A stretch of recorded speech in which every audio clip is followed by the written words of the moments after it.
Lilo Nishmat, Mir Keslassi, Ben Masoudi, la Gemara de Shvot, 38b. La Gemara discute d'une Mishnah qui dit comme ça. Anasta ou petita et biti, vous omer lo anasti velo petiti. Mashbiacha ani v'amar amen. Quelqu'un vient chez quelqu'un et dit, il lui dit qu'il a dit à ce monsieur qu'il a violé sa fille et qu'il a séduit. Il dit non, je ne l'ai jamais touché, je n'ai pas abusé de ta fille et je ne l'ai jamais séduit, je n'ai rien fait.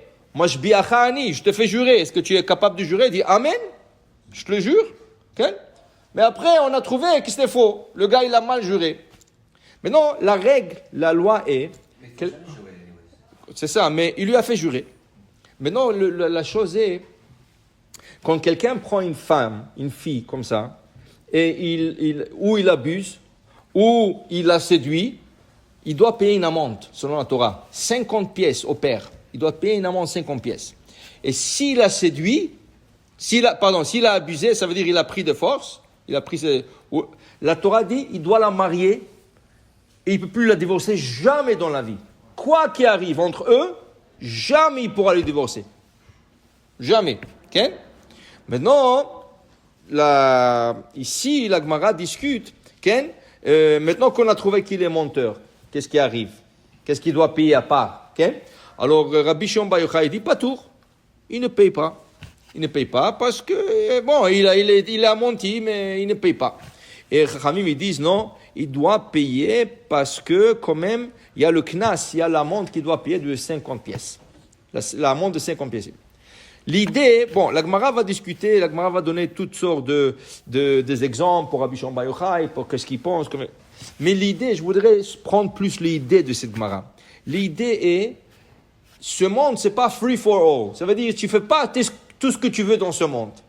La Torah a limité les personnes. Voilà, tu prends une fille, tu la séduis, tu l'abuses. Hein? La Torah dit, maintenant tu vas payer. Tu crois que cette fille, tu la trouves comme ça dans la rue et tu la séduis? Non. Tu vas la marier. Il n'y a pas, tu la prends comme ça. C'est une forme d'éducation. C'est pour éduquer, Ken, que tu saches que tu es responsable de tes actions. Tu comprends? La même chose, on a vu déjà. C'est passé déjà, on a vu déjà dans Parashat Mishpatim. Quelqu'un qui va voler. Quelqu'un qui vole. Qu'est-ce qu'on lui dit? Ok, rends. Tu as volé $100, tu as volé $1000, rends l'argent. La chose est, jusqu'à quand on l'a attrapé, il a déjà dépensé l'argent. Alors il n'a plus rien. Il dit, j'ai rien. Ah, tu n'as rien? Beddin, il le prend, il le vend pour 6 ans. 6 ans, ils vont le vendre. Okay? Et il va. Pourquoi? Il faut l'éduquer, ce monsieur, il est voleur. Okay? Alors on lui a dit, rends l'argent, si on aurait fini l'histoire. Tu aurais rendu l'argent, on aurait fini l'histoire. Maintenant que tu ne l'as pas rendu, qui nous garantit que tu ne vas pas le répéter une autre fois? Alors il faut qu'on te corrige. Alors la Torah, elle veut descendre au cœur du problème. Alors dans le cas de la fille, tu la maries et tu es bloqué, tu t'amuses plus avec ça. Dans le cas du voleur, pour 6 ans, tu vas servir dans une maison religieuse, super religieuse. Et tu vas être là-bas, et tu vas voir qu'est-ce que c'est Shabbat, tu vas voir qu'est-ce que c'est les fêtes, et tu vas voir qu'est-ce que c'est le Baal Habayit, il met le tfilim chaque matin. Okay? Si tu es un voleur, alors peut-être tu ne fais pas Shabbat, tu ne fais pas tfilim chaque jour, tu comprends? Il faut qu'on t'éduque là. Seulement la Torah, ce n'est pas punir encore, c'est pour éduquer. C'est pour éduquer. Dans les pays arabes, qu'est-ce qu'il aurait fait à ce monsieur? Il lui aurait coupé la main. Ah, tu as volé? Paf, on te coupe la main. Okay? Il vole encore, on lui coupe l'autre main. Il vend une 3e fois, on lui coupe la tête. Mais est-ce que tu as corrigé le monsieur? Tu ne l'as pas corrigé, tu ne l'as pas éduqué. Dans le pays occidental, soit disons moderne, qu'est-ce qu'on fait avec un voleur? Prison. Mais dans la prison, il va y avoir des plus grands voleurs que lui. Il va sortir professionnel. La Torah dit non, ce n'est pas l'idée de punir quelqu'un. On n'est pas là pour punir, on est là pour éduquer. Je dois l'éduquer. 6 ans dans une famille religieuse. Attention, on s'occupe de toi, hein? Pas qu'on te punit. Parce que si on t'aurait puni, regarde, si tu mets quelqu'un en prison, vient sa femme et dit quoi? C'est la seule source de revenus à la maison, c'est lui qui travaille, moi je ne travaille pas, et les enfants sont à l'école, comment on va payer? Le juge dit, mais excuse madame, moi la loi c'est la loi, hein, il est en prison, toi tu te débrouilles maintenant. La Torah ne dit pas une femme comme ça va te débrouiller. On prend le monsieur, on le met pour éducation, réhabilitation religieuse. La femme, on dit au patron qu'il a acheté, allô, tu vas payer le loyer de ces femmes-là. tu vas payer l'école de ces enfants-là. Ken, on ne peut pas leur punir, et ils n'ont rien fait. On veut éduquer le monsieur, mais la femme, elle n'a rien fait, les enfants n'ont rien fait.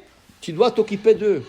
Quand le monsieur, il termine 6 ans, la semaine dernière, dans Parashat Ré, on a vu, qui t'échalechenu, l'autre échalechenu rekam, quand tu le renvoies pas main vide. Ah, mais c'est un voleur. Non, c'est pas un voleur. Il a déjà fait ses 6 ans. Il a déjà travaillé 6 ans. Il a déjà éduqué là. Donne-lui une chance de commencer une belle vie là. Tu as des moutons, donne-lui quelques brebis. Tu as de vignes, donne-lui une plante de vigne, donne-lui quelques raisins. Donne-lui un peu d'argent. Mais kolacher richlo, de tout ce que tu as, donne-lui pour qu'il commence. On l'a éduqué. Maintenant, donne-lui une chance de commencer une vie normale, clean. Tu comprends? Alors, pour dire l'idée de cette Gemara ce matin, c'est que la Torah, c'est une éducatrice. C'est pas pour punir, tout le punition. Quand quelqu'un mange non kosher, on lui donne malkot, ken? C'est pas pour punir, shalom. C'est pour éduquer la personne, ken? Et bat Hashem, comme ça, la Torah espère que tout le monde revient, bitshuva. Baruch Adonai le'olam, amen ve'amen.